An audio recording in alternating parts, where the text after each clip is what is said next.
La mort de la cité de Francis Schaeffer, suite de la lecture du chapitre 7, L'homme sans Bible. Paul passe maintenant à la seconde sphère où l'homme pratique une suppression de la vérité. Nous lisons dans Romains 1, verset 20, « En effet, les perfections invisibles de Dieu, sa puissance éternelle et sa divinité, se voient comme à l'œil depuis la création du monde quand on les considère dans ses ouvrages. » Ainsi, le deuxième témoignage rejeté par l'homme est la vérité constituée par le monde extérieur. Pour Jean-Paul Sartre, la question philosophique fondamentale est la suivante: comment se fait-il que quelque chose existe plutôt que rien? Il a parfaitement raison, car le grand mystère pour le matérialiste, c'est l'existence même des choses. Mais le mystère ne s'arrête pas là, car au lieu d'être simplement chaotique, ce qui existe est au contraire ordonné. Einstein en avait fort bien mesuré l'importance. D'après ses propres écrits et les propos de son ami Oppenheimer, il était devenu vers la fin de sa vie un mystique moderne. Non qu'il eût la solution, ni qu'il soit revenu à la conception judéo-chrétienne ou à la Bible elle-même, mais il avait compris qu'il devait y avoir une réponse plus satisfaisante que celle du matérialisme, car il discernait dans l'univers un ordre incontestable. C'est ce qu'il a magnifiquement exprimé en comparant le monde à un mot croisé bien construit. On peut suggérer toute une série de mots, mais finalement, un seul convient et s'harmonise avec tous les faits. Ainsi, selon Sartre, quelque chose existe.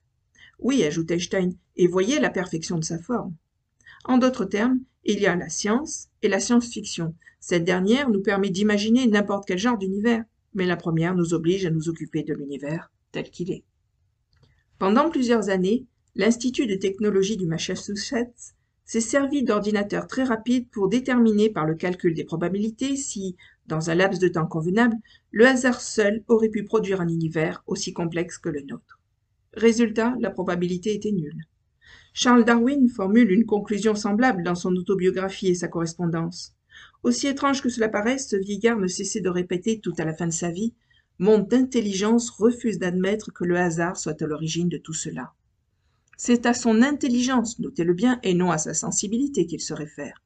Toutefois, il allègue, devant ce témoignage gênant de son intelligence, que l'on ne saurait se fier à celle-ci, car quel crédit peut-on accorder à une intelligence qui procède tout bonnement de celle du singe? Mais le raisonnement est bien sûr captieux. En effet, si Darwin ne pouvait se fier à son intelligence sur un point aussi important, comment donc avait-il pu lui faire confiance pour formuler l'hypothèse évolutionniste elle-même? Bref, le témoignage inhérent à l'extérieur et à la forme de l'univers extérieur, et à l'homme lui-même, témoignage qui n'a pas varié au cours des âges, ne cesse de parler à la conscience humaine et de l'interpeller en ces termes: tes présupposés, tes dieux, ta philosophie ou encore ta science naturaliste, expliquent-ils vraiment la réalité telle qu'elle est? Paul affirme que la vérité étouffée par l'homme sans la Bible est la vérité constituée par ce qui est, le réel, une vérité qui l'encercle de toutes parts. Aussi la Bible dit-elle, ils sont inexcusables.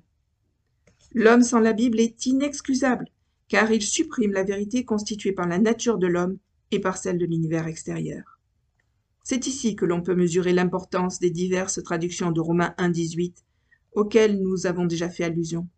Dans la version autorisée, nous avons donc « qui possède la vérité dans l'injustice », alors que dans la plupart des versions modernes traduisent « qui empêche la vérité d'agir » ou « qui étouffe la vérité ».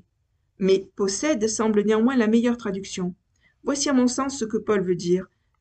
Les hommes possèdent certains éléments de la vérité relative à eux-mêmes et à l'univers, mais le refus de s'incliner devant Dieu et le fait de se cramponner à leurs présupposés comme à une foi implicite les empêchent d'en tirer les conclusions logiques, parce qu'elles contredisent leurs présupposés. Ils détiennent donc une partie de la vérité, mais dans l'injustice, captifs de leur improbité intellectuelle. Obligés de vivre dans un univers tel que Dieu l'a fait, ils ne peuvent échapper complètement à la vérité qui se rapporte à eux-mêmes et à cet univers. Mais accrochés, à travers tous les âges, à leurs faux présupposés, ils refusent d'aboutir aux conclusions qui découlent nécessairement de cette vérité. C'est pourquoi Paul leur dit: « Ne comprenez-vous donc pas que vous méritez vraiment la colère de Dieu? Oui, vous qui n'avez pas la Bible, car le témoignage que vous possédez, vous le retenez prisonnier de votre injustice. » Et ainsi nous arrivons aux versets 21 et 22 que nous avons déjà analysés. Les hommes se sont égarés dans leur vain raisonnement, et leur cœur s'est enténébré. Dans leur folie extrême, ils sont allés jusqu'à adopter des positions intenables qui bravent la réalité même. Les hommes sont donc sous le jugement de Dieu, et ce jugement ne signifie pas qu'il les éparpille comme une misérable poignée de gravier, mais qu'il les traite tels qu'il les a créés, en être responsable. C'est par l'effet de ses propres choix que l'homme se trouve dans la situation où il est. Par leur attitude, tous les hommes ressemblent aux jeunes hippies de notre époque, capables de propos tels que ceux-ci: « Je me moque éperdument de ce qui peut arriver à la génération suivante. Malgré le risque certain de rupture chromosomique, j'absorberai donc du LSD. Je ne me soucie que du moment présent. » D'âge en âge, les hommes qui connaissent la vérité l'ont délibérément rejetée. La situation actuelle du monde ne résulte pas de la cruauté de Dieu envers l'homme, mais bien de celle de l'homme envers l'homme. Nous lisons dans Romains 1, 24 « C'est pourquoi Dieu les a livrés à l'impureté selon les convoitises de leur cœur, en sorte qu'ils déshonorent eux-mêmes leur propre corps. » Dans un siècle comme le nôtre, dominé par la sociologie et la psychologie, on donne de multiples explications aux problèmes moraux de l'homme. D'après la Bible, ce n'est pas la décadence morale qui provoque la décadence doctrinale, mais juste l'inverse. C'est l'abandon délibéré de la vérité, de ce qui appartient au domaine de la connaissance de ce que l'on peut connaître de Dieu, qui entraîne la décadence morale. L'art moderne, le roman, le théâtre, nous permettent de mesurer à quel point l'homme s'est égaré moralement, et la Bible en explique la cause. Une génération qui connaissait la vérité s'en est détournée. Elle est suivie d'une autre génération qui ne la connaît pas, et il en résulte toutes sortes d'égarements moraux. Ce concept se retrouve 3 fois dans le premier chapitre de l'Épître aux Romains, d'abord aux versets 23 et 24, puis dans les versets 25 à 27, et enfin à partir du verset 28 jusqu'à la fin. Paul insiste donc. Il veut en effet que nous prenions au sérieux ces paroles. Il reprend 3 fois la même idée pour que nous nous en pénétrions. Cette idée la voici. Dès que l'on se détourne de Dieu, les problèmes moraux surgissent. Ce message est de première importance pour le chrétien qui étudie la sociologie, la psychologie, l'éthique ou la philosophie.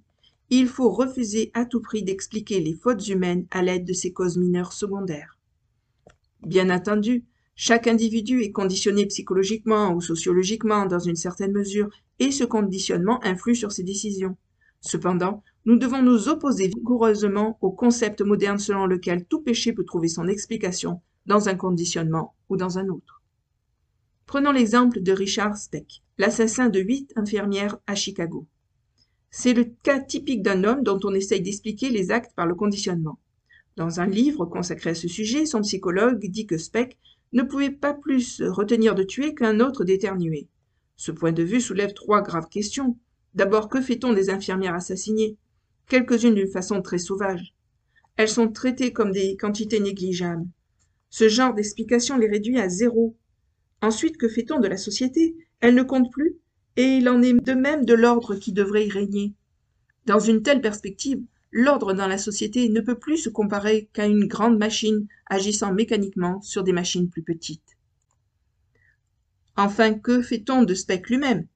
C'est bien à lui que l'explication de son psychologue cause le plus grand tort, car l'homme Speck disparaît pour devenir un simple flux de conscience. Lui aussi, par conséquent, se trouve réduit à 0. À notre époque, l'on a toujours tendance à expliquer le mal superficiellement, comme si ce genre d'explication était plus favorable à l'homme. Mais c'est tout à fait faux, car l'on diminue ainsi l'importance et la signification de la personne humaine. Soyons donc heureux pour l'homme que l'explication biblique souligne au contraire, et avec force, cette importance. Paul y revient au verset 25.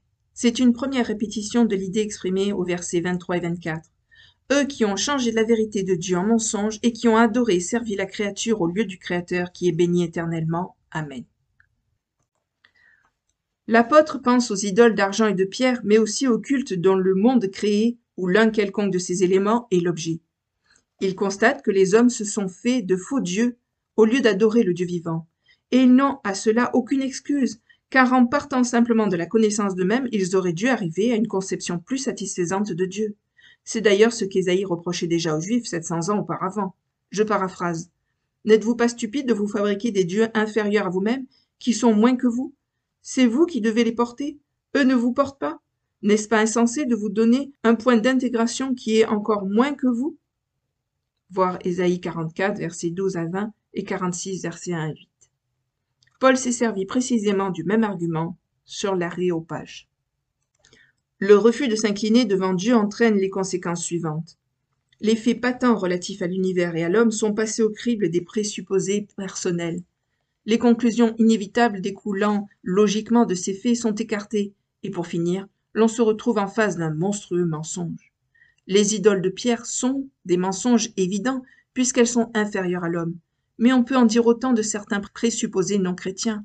Par exemple, du concept naturaliste de l'uniformité totale, de la causalité dans un système clos, ou du point de vue matérialiste qui fait de l'homme simplement le produit conjugué de l'impersonnel, du temps et du hasard, ce qui, en définitive, réduit l'homme à l'état de machine. Suite de la lecture de ce chapitre dans une autre vidéo. À bientôt, merci. Au revoir.